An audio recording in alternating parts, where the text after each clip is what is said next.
So Varalakshmi real estate ఇంట్లో కూర్చుంటే అవ్వదు కదా, అందుకని జస్ట్ ఇప్పుడే ఆఫీస్కి బయలుదేరుతున్నా.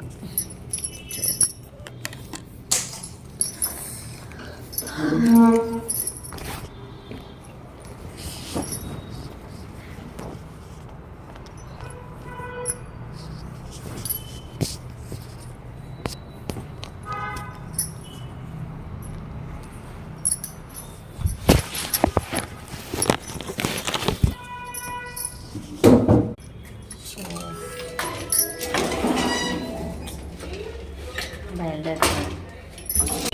సో ఈరోజు నా కారు తీసుకురావట్లేదు, ఎందుకంటే పక్కనే కాబట్టి సరే మెట్రోకి వెళ్తే అయిపోతుంది కదా, టైం సేవ్ అవుతుంది అని